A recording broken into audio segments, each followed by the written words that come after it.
Bonjour à tous, j'espère que vous allez bien. Donc aujourd'hui, nouvelle vidéo d'analyse graphique sur différentes sociétés de différents secteurs d'activité qui me semblent intéressantes techniquement à surveiller de près.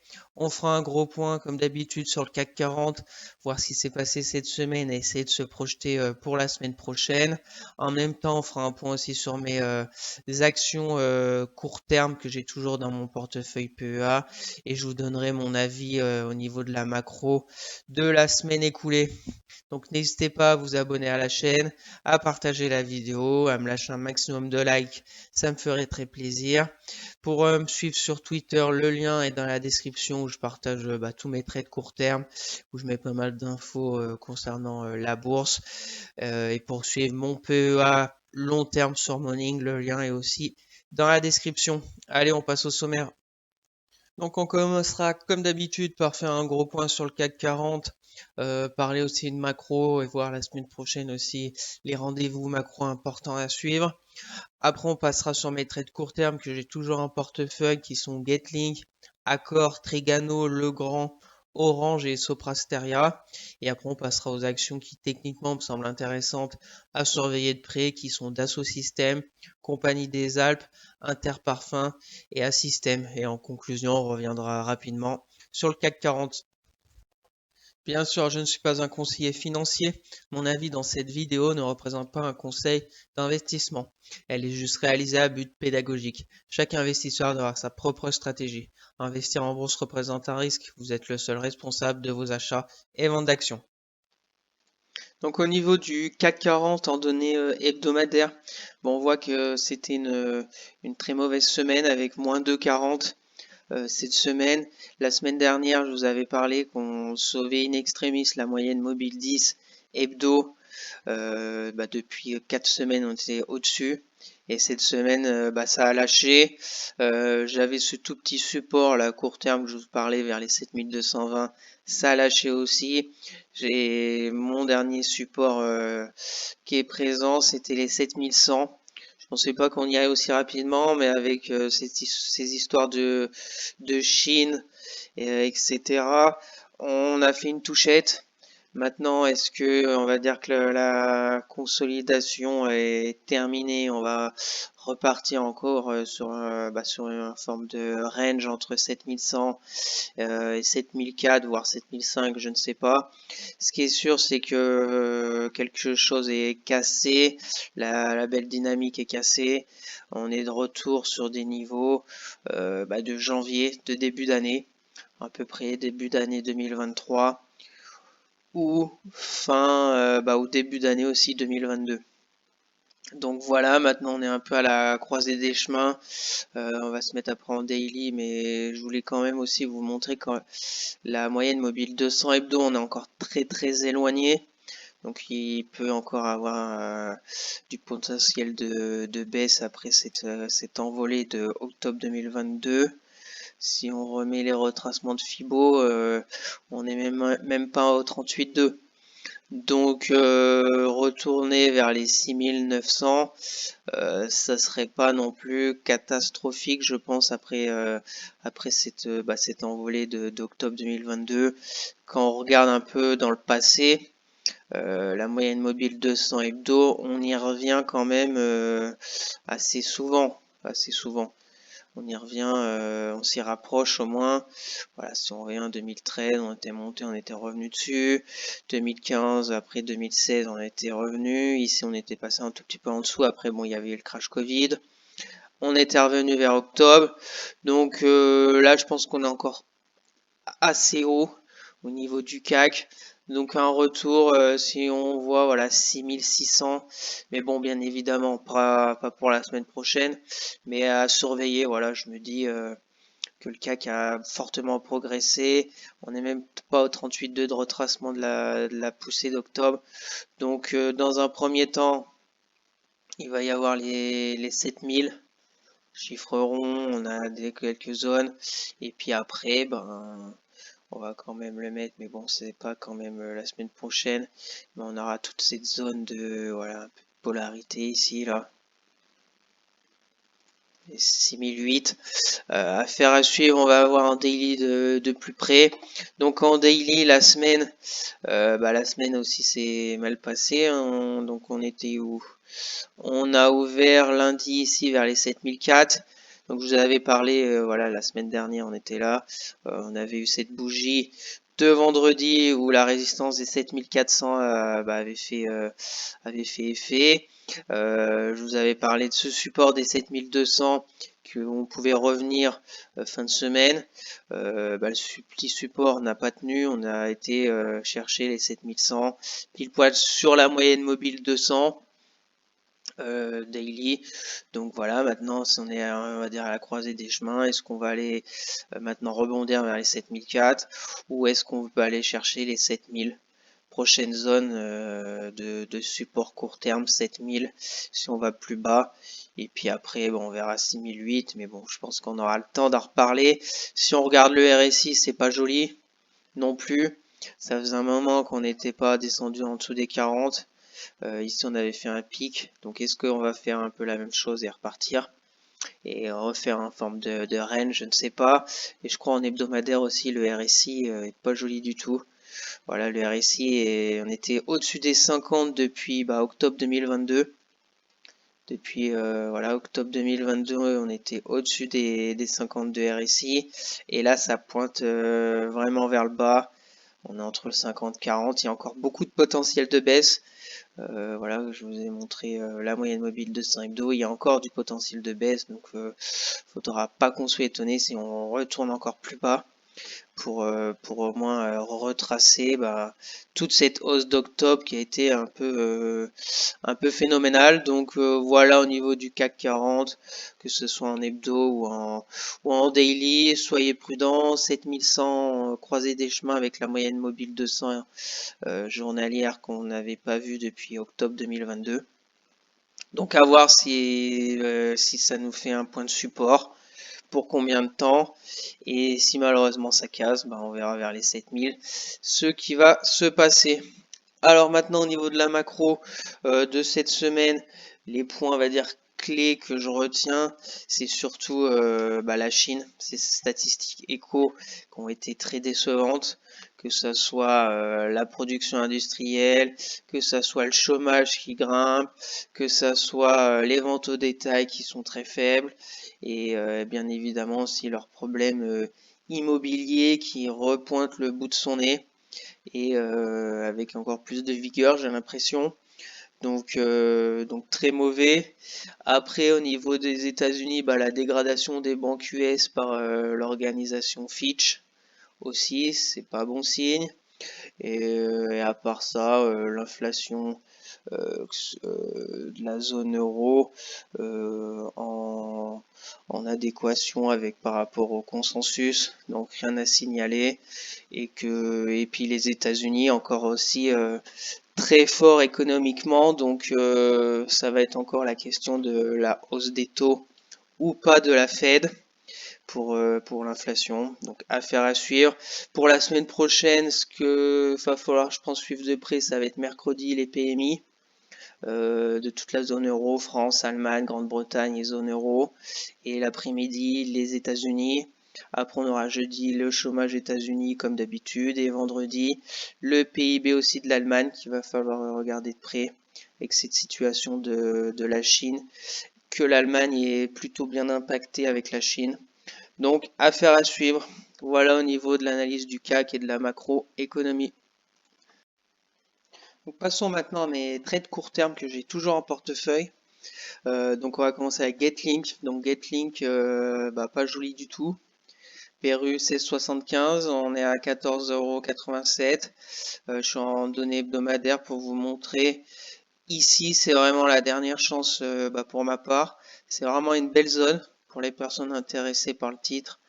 Maintenant, est-ce que c'est la MM200 hebdomadaire va tenir? Belle zone de polarité vraiment avec là c'était vraiment une résistance, on l'avait cassé, bon il y avait la chute en 2020, après grosse résistance ici avec une belle montée on va dire en crabe tranquillement, on l'avait cassé, on était monté très haut, vers 20 euros. On est revenu dans toute cette zone. On était un peu sous forme de range entre 16 euros 70 et 15 euros, là, un peu moins. Ma stratégie, c'était à la sortie du range pour aller chercher les 18 euros. Malheureusement, c'est pas ce qui s'est passé. Pour le moment, je garde parce que je suis curieux de voir ce qui va se passer ici. Après, voilà, techniquement, c'est une zone, mais il va falloir attendre quand même une réaction du marché. RSI, c'est pas joli du tout. On a une mèche pas belle du tout de cette semaine, moins 3%. Donc vite une réaction. Si ça casse cette zone 14,50 €, je pense que je prendrai mes pertes sur le titre. Des bonnes pertes quand même, mais bon après voilà avec du bon money management, je mets pas beaucoup, ça ferait du 15%, 15%, sachant que là il y a le gap de 3-4%, ça me ferait aller un peu plus de 10%. Ça fait toujours mal. Mais comme quoi, il n'y a pas que des trades gagnants. Mais on verra, peut-être qu'il va y avoir une réaction. Après, ce qui est sûr, c'est qu'il va y avoir beaucoup d'obstacles pour revenir juste à mon PRU. Mais peut-être que je pourrais revendre par ici, hein. Affaire à suivre, on verra bien ce que ça va donner. Ce qui est sûr, c'est que pour les personnes intéressées, ici c'est une zone. Alors faut attendre la semaine, déjà voir stopper l'hémorragie, voir une petite réaction, un peu comme ici là. Il y avait eu une grosse bougie, une petite réaction, une autre baisse et après on s'en était bien sorti par le haut. Affaire à suivre. Ce qui est sûr, c'est que là, il y aura une résistance vers les 15,33 €. La résistance oblique baissière, il y a encore du boulot pour remonter. Mais voilà, au niveau de Getlink, RSI, il rentre en survente. Donc négatif très très court terme, mais plutôt pour du moyen terme, 6 réactions autour des 14,50 € là. Pourquoi pas tenter dans un premier temps revenir vers les 16,50 €. Mais je pense qu'on en reparlera. Si bien sûr je vends ou mes actions Getlink, je partagerai tout ça sur Twitter. Pour me suivre, le lien est dans la description. Ensuite, Getlink, j'ai Accor. Donc Accor, est-ce qu'il y a quelque chose d'intéressant en hebdomadaire? Hebdomadaire, ce qui était positif, c'était d'être passé au-dessus de la moyenne mobile 200. On était en dessous depuis le crash Covid, donc là on est bien au-dessus, donc c'est positif. En daily, on est de retour aussi sur une belle zone de polarité, une zone où j'avais pris position là, le 9 juin à 32,73 €. Dommage d'avoir pas vendu ici, parce que là c'est vraiment la zone de résistance, 34-36. On n'y est pas retourné, voilà. Je pensais qu'on pouvait aller plus haut, mais malheureusement, non. Dans un premier temps. Après, bon, c'est pas fini parce que Accor est quand même assez costaud. Voilà, là, si ça repasse les 33 euros, on serait un peu sur une forme de range entre 34,50 et 32,60 €. Si malheureusement on vient casser les 32 euros, ça sentira quand même moins bon pour le court terme sur Accor. Pareil, si je fais quelque chose la semaine prochaine, si elle plonge en dessous des 32 euros, je pense que je revendrai. Il pourrait y avoir beaucoup de changements sur mon portefeuille la semaine prochaine. RSI, on passe en dessous des 40. Est-ce qu'il va y avoir une réaction comme début août? Affaire à suivre. Tout dépendra bien évidemment du CAC. Si CAC y a réaction la semaine prochaine, les actions suivront l'indice de référence. Et bien évidemment, si on a encore des mauvaises nouvelles de la Chine ou je ne sais où, ça va faire plonger tout le monde. Ensuite, Trigano. Donc Trigano, comme le reste, ce qui est plutôt, on va dire, c'est qu'on vient sur cette moyenne mobile 200. Et là, c'est pareil, j'avais ce support oblique haussier, qui est toujours d'actualité parce qu'on est sur la ligne. Mais par contre, je vais avoir cette résistance oblique baissière. Donc à voir sur Trigano. Après, si ça casse la moyenne mobile 200, daily, j'ai voilà toute cette zone un peu, mais quand même un peu plus basse. Après peut-être un dernier recours ici. Mais bon, à voir aussi avec la vitesse de la chute. Et en hebdomadaire, bon, hebdomadaire, pas grand-chose à dire sur Trigano. Ce qui est sûr, c'est que pour les personnes intéressées un peu par le business de Trigano, etc., ici, c'est une zone potentielle de au moins de rebond jusqu'à 135 euros. Là, c'est pareil, un peu comme Getlinks, sorti par le haut, mais réintégration un peu de range, une sorte de bull trap. Je me suis fait un peu avoir. On va voir comment que ça va se terminer, Trigano. Donc n'hésitez pas à me suivre sur Twitter pour s'il se passe quelque chose sur le titre. Ensuite, après Trigano, j'ai Legrand aussi. Donc le grand, bah, j'avais deux petits supports obliques, mais bon, c'est à peu près la même chose. Je vais garder le grand. Bah, le grand, ça résiste, mais bon, voilà, ça peine aussi. Comme tout le reste, on serait sur une zone de polarité. Sur le grand, on pourrait peut-être encore aller un peu plus bas. Chercher des acheteurs un peu vers la moyenne mobile 200. À voir ce que ça donne. Résistance 91, bah là 80, 93 euros. On va voir ce qui va se passer les jours à venir sur le grand. Voilà. RSI, ben, pas joli du tout, en dessous du 40. Encore beaucoup de potentiel de baisse, on n'est même pas en zone de survente. Donc affaire à suivre sur le grand et comme d'habitude je partagerai tout ça sur Twitter. Ensuite Orange. De toute façon, là, je vais devoir faire des arbitrages sur mes actions court terme parce que j'en ai un peu beaucoup. J'ai pas trop, bah, j'aime pas trop avoir, être exposé. Après, pour ceux qui suivent mes vidéos mensuelles avec mon PEA à long terme, j'ai toujours mon BX4. Vous savez, là, depuis un moment que je sais pas trop quoi en faire de ce BX4, donc avec cette baisse du CAC, c'est plutôt intéressant pour moi. Donc voilà, c'est pour ça que j'ai pris pas mal d'actions court terme parce qu'au moins ça contrebalance avec le BX4. Donc on va voir comment ça va tout se terminer ces histoires. Orange, bah Orange, comme la semaine dernière, tant qu'on est au-dessus des 10 euros, rien à signaler, c'est plutôt bien repris cette semaine. Voilà, valeur défensive, quand ça chahute les autres valeurs de croissance, etc. Orange, il y a des acheteurs dessus. Donc voilà, je me dis si le CAC continue à vaciller, et ben peut-être que Orange va repartir à la hausse. PRU, bah, je suis pas très loin, c'est 10,52 €. Affaire à suivre, au moins revenir au-dessus de cette moyenne mobile 200 rapidement serait déjà un très bon point positif sur Orange. Et à contrario, si on passe en dessous des 10 euros, alors là, ça pourrait accélérer pour aller taper très gros support des 9 euros. Voilà, affaire à suivre sur Orange, mais RSI c'est plutôt positif aussi, on revient vers les 50. Donc on va bien voir ce qui va se passer la semaine prochaine sur Orange. Ensuite, bah, Soprasteria, la dernière en date.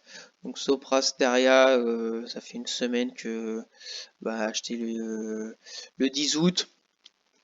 Donc je la laisse tranquille pour le moment. Je suis revenu bah, PRU quoi. Je suis flat. Bah, zone stratégie, bah, c'était belle envolée avec le jeudi 27 juillet, plus 12, une petite consolidation, retour sur une zone de polarité, donc à acheter. Objectif, revenir à 207. Pour le moment, bah, ça consolide, ça latéralise tranquillement. J'ai un petit support oblique haussier si elle casse les 197. On pourrait revenir là. J'ai aussi sur le RSI, j'avais ce petit support. Pour le moment, alors, qu'est-ce que je... Sur le RSI, voilà, j'avais ce petit support oblique. Pour le moment, on est en train de le casser. mais bon, rien d'alarmant encore. On verra bien ce que ça donne sur Soprasteria, qui bien évidemment je ferai suivre sur Twitter. Voilà au niveau de mes actions court terme que j'ai toujours en portefeuille. Donc maintenant, on va passer aux actions qui techniquement me semblent intéressantes à surveiller de près. On va commencer avec Dassault Systèmes. Donc Dassault Systèmes en hebdomadaire, ce qu'on peut voir si on dézoome un peu, bah, c'est cette moyenne mobile 200 hebdo qui n'avait jamais été franchie depuis 2010 et que là en 2023 ça tient péniblement, bah, ça passe en dessous 3-4 semaines, un mois et ça repasse au-dessus. Voilà, on voit tout septembre, on voit décembre, janvier. Là, on a fait une grande mèche. Et là, on est de retour à nouveau en dessous de la moyenne mobile 200 hebdomadaire. Est-ce qu'on va refaire pareil et repartir après au-dessus? Je ne sais pas. On joue un peu avec le feu avec Dassault Systèmes, mais après, si on voit quand même cette envolée post-Covid là. Voilà, si on retrace tout ça, on est sur des zones de 61,8 de retracement. Voilà, donc des zones potentielles de reprise acheteur. Plutôt voilà pour du long terme pour les personnes, je sais que Dassault Systèmes plaît pas mal pour du long terme parce que fondamentalement c'est très très très solide. Personnellement, j'en ai pas pour le long terme, mais voilà, je regarde.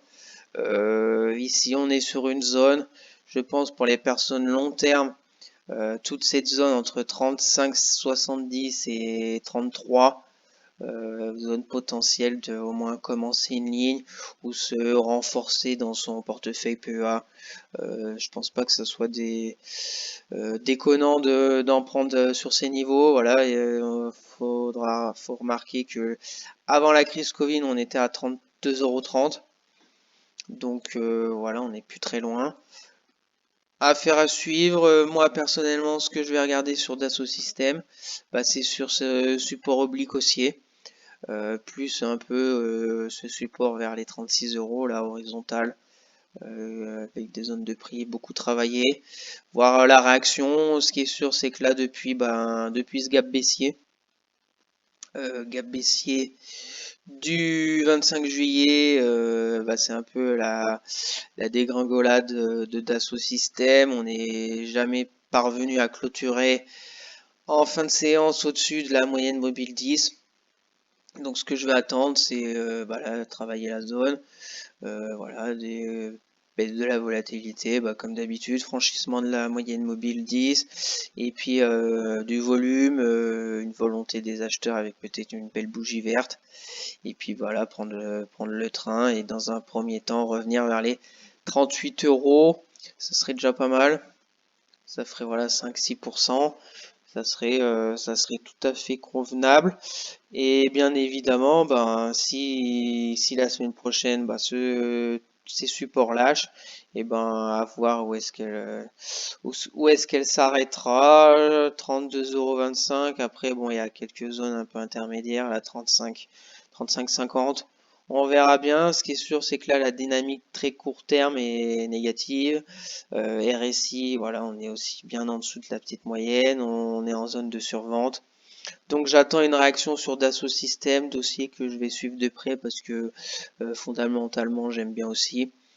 Donc voilà au niveau de Dassault Systèmes. Pour les personnes long terme, pour au moins ouvrir une ligne ou se renforcer, je pense qu'on est sur des niveaux intéressants. Et pour ma part, pour plutôt du court terme, va falloir attendre un peu parce que si on se précipite, faudrait après mettre un stop. Ici, ça fera encore 10%. Donc attendons gentiment pour le court terme. Voilà au niveau de Dassault Systèmes. Donc on va passer maintenant à la Compagnie des Alpes, donc dans le secteur du tourisme. En hebdomadaire, ce qu'on peut remarquer, c'est qu'on est en dessous de la moyenne mobile 200 hebdo. Pas très positif tout ça, mais que voilà, depuis un long moment, on est un peu sous une forme de range 15,40 12 euros. On a fait deux poussées au-dessus là, quelques semaines. En avril, mai, quelques mois, 2 mois, avril, mai, juin, au-dessus des 16 euros. En août de l'année dernière, là, juillet, août, pareil, on était monté jusqu'à un peu plus de 18 euros, mais on a vite corrigé pour revenir là-dedans. Donc voilà, on est plutôt sur une zone potentiellement d'achat bas de range. Mais voilà, la dynamique est aussi très, très négative. On voit toutes ces bougies rouges d'affilée en hebdomadaire. Donc ça revient rapidement sur cette zone. On va se mettre en daily. Ce qui est au niveau du RSI, on est sur un RSI de range, hein. On n'arrive pas à aller au-dessus du 60. On va timidement en dessous du 40. Donc voilà, au niveau hebdomadaire, en daily, on retrouve ce support oblique haussier. Est-ce qu'il va tenir ou est-ce qu'on va aller vers les 12 euros? Je ne sais pas. Mais voilà, on voit que depuis 2 3 jours, la baisse ralentit, on va dire.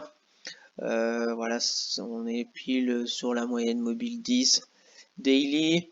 Moyenne mobile 200, on voit que c'est une moyenne mobile de range parce qu'elle est à plat. Ce que j'attends sur compagnie, c'est soit ça va vers les 12 euros et voir une réaction ici pour payer le bas du range. Ou deuxième solution sur compagnie, c'est une réaction directement la semaine prochaine avec peut-être, je sais pas, lundi, mardi, on suit un peu ce support oblique et mercredi une belle bougie où on casse 13,20 €, on va dire on clôture vers les 13,30 € et pourquoi pas tenter compagnie et aller je sais pas si on arrivera à aller rapidement retourner vers les 15 euros. Mais quand il y a des rebonds, c'est plutôt assez rapide parce que voilà, on voit ici, ça a été assez rapide, 30 jours pour faire 20%. C'est des rebonds assez rapides. Ici, c'est pareil, assez rapide. Est-ce qu'on va faire pareil en, en un peu plus d'un mois? Je ne sais pas du tout. Mais voilà au niveau de ma stratégie sur Compagnie des Alpes pour la semaine prochaine que je partagerai bien évidemment sur Twitter. Donc passons maintenant à Interparfums. Donc secteur un peu voilà du luxe exposé à la Chine. Donc attention, en données hebdomadaires, ce qu'on peut remarquer sur Interparfums, c'est qu'elle est encore quand même bien perchée. On voit quand même voilà, valeur de forte croissance, moyenne mobile 200 hebdo, euh, pratiquement jamais franchie. Là, en début mai 2022, octobre 2022, on s'y était rapproché. Et après, on a tapé un nouveau record vers les 70 euros il y a quelques mois. Et depuis, on est un peu sous forme de range entre 66 et 60 euros. Voilà, au niveau de l'hebdomadaire, éloigné de la moyenne mobile 200. Donc encore pas mal de potentiel de baisse si on regarde la belle envolée de septembre 2022 jusqu'à ses plus hauts. Voilà, on a même pas retracé encore 38,2 sur les Fibo. Donc un retour vers les 53 euros, 55 pour être totalement cohérent par rapport à la tendance haussière de long terme pour peut-être retrouver des acheteurs vers ces niveaux. Voilà au niveau d'Interparfum pour plutôt du long terme. Pour ce qui est un peu plus court terme, ce que moi je vais regarder sur le titre, c'est déjà la réaction sur les 60 euros ici là, bas de range, zone de polarité, voilà, qui était résistance en fin d'année 2021, début 2022, résistance cassée en mars 2023, on est monté vers les 68 euros en record absolu et après on a tapé une fois et là ça serait la deuxième fois qu'on revient vers les 60 euros. après être remonté à 66. Donc voilà deux scénarios. Soit ça répond présent la semaine prochaine et Interparfum remonte. La moyenne mobile 200, la moyenne mobile 10 se retourne et on clôture au-dessus de la moyenne mobile 10. Et puis on pourra peut-être tenter de jouer le retour sur la résistance du haut du range vers les 66 euros. Voilà, ça ferait vers 61, ça ferait 4, allez 6% à aller chercher, c'est pas mal. Mais bien évidemment, tout dépendra de la Chine, des infos, etc. Pour le moment, là, l'instant T, c'est pas bon. En dessous moyenne mobile 10. On voit le RSI qui pique vers le bas, qui vient vers le 30. Zone où on avait pu vu depuis un long moment sur Interparfum. Après, on est de retour vers la moyenne mobile 200 journalière. Est-ce qu'elle va faire quelque chose? Je ne sais pas. Elle est pas très pertinente sur le titre là. On voit qu'elle voilà, elle joue pas trop son rôle ni de support ni de résistance dynamique. Donc affaire à suivre sur Interparfum, qui bien évidemment je ferai suivre sur Twitter. Le lien est dans la description. Et donc on va finir avec Assystem. Donc Assystem, on est pas loin de ses records historiques sur l'action, donc très forte ces derniers temps. Au niveau de la moyenne mobile hebdo, c'est pareil, c'est positif tout le long avant la crise, le crash Covid. Après on l'avait bien repassé au-dessus et depuis on est bien au-dessus. Après on est quand même éloigné de cette moyenne mobile 200. Moyenne mobile 200 qu'on rend souvent visite quand même quand il y a des phases de consolidation. Donc affaire à suivre au niveau de l'hebdomadaire sur un système. RSI positif, on est au-dessus du 50 depuis un long moment. Encore du potentiel haussier sur le titre. On n'est même pas encore passé les 62 RSI. En daily, de plus près, ce qu'on peut voir, j'ai un petit canal haussier qui est plutôt intéressant. Ce qui a été très intéressant cette semaine, c'est voilà, cette bougie de plus 4%, gap haussier sur le bas du canal. Franchissement de la moyenne mobile 10.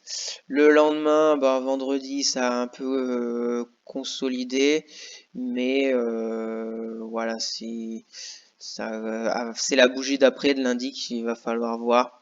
Si la bougie d'après, on comble déjà le gap haussier et qu'on revient rapidement sur le bas du canal, ce sera plutôt mauvais signe. Mais si on se stabilise par là, ça serait plutôt bon signe pour un système. Après, si ça casse, le prochain support serait vers les 42 euros. Ce qui serait négatif, c'est qu'on cassera la petite moyenne mobile 200 journalière. Mais voilà, si par contre on repart à la hausse, voilà, si on atteint un peu vers les 46, pour aller taper un nouveau record ou au moins déjà aller sur le précédent ici, toute cette zone, voilà, 49 euros serait déjà très très bien. Voilà au niveau d'un système et de mes scénarios affaire à suivre. Si on met vite rapidement là, si on zoome, retracement de cette bougie, ce gap haussier, on serait sur pile poil sur le 38,2 là, avec cette mèche basse de vendredi soir. C'est positif très très court terme, mais comme d'habitude, je vous le répète, attendez quand même confirmation avec la bougie d'après. Donc la bougie d'après, ça sera lundi. Est-ce que lundi soir, on va clôturer vers les 46 euros ou vers les 45? Voilà ce qu'il va falloir regarder lundi sur un système pour les personnes intéressées par le titre. Voilà au niveau de mes scénarios d'Assystem qui bien évidemment je partagerai sur Twitter. RSI positif parce qu'on voit qu'on était toujours en dessous de la petite moyenne mobile 17, là on vient de la casser. et on revient vers le 50. Donc est-ce que la phase de consolidation de cette belle poussée de début juillet est terminée pour repartir dans ce beau canal haussier? Affaire à suivre sur un système. Donc pour conclure, de retour rapide sur le CAC 40, donc zone clé, on y est là vers les 7100 points. Est-ce que le CAC va réagir sur cette zone potentiellement au niveau de l'analyse technique d'achat, ou va falloir aller plus bas pour retrouver des acheteurs? Je pense qu'il va falloir voir du côté de la Chine ce qui va se passer. Au niveau de l'immobilier, c'est pas joli du tout, mais ce qui est encore plus inquiétant, c'est que pour le moment, pas de réaction des autorités chinoises. Alors, est-ce que la semaine prochaine, il va y avoir une réaction et que les marchés vont apprécier la réaction? Peut-être, ou est-ce que ça va continuer à aller vers le bas? On verra bien évidemment tout ça ensemble sur Twitter où je partagerai. Ce qui est sûr, c'est que zone court terme, c'est 7100, 7000 pour les supports et résistance 7004 pour du court terme. On est vraiment sous une forme de range sur le CAC. Affaire à suivre au niveau du CAC 40. Donc merci à tous d'avoir suivi cette vidéo, j'espère que ça vous plaît, que chaque week-end je vous fasse un point sur le CAC 40, sur la macro, que je vous fasse suivre mes actions court terme que j'ai dans mon portefeuille et que je vous fasse découvrir 4 actions qui techniquement me semblent intéressantes à surveiller de près. Donc n'hésitez pas à vous abonner à la chaîne, à partager la vidéo, à me lâcher un maximum de likes, ça me ferait très plaisir. Pour suivre sur Twitter, le lien est dans la description, je fais suivre mes analyses, etc. Donc n'hésitez pas. Sur ce, je vous souhaite de bonnes vacances pour les vacanciers du mois d'août. Pour les autres, un bon week-end. Et puis à la prochaine pour de nouvelles vidéos. Allez, bye!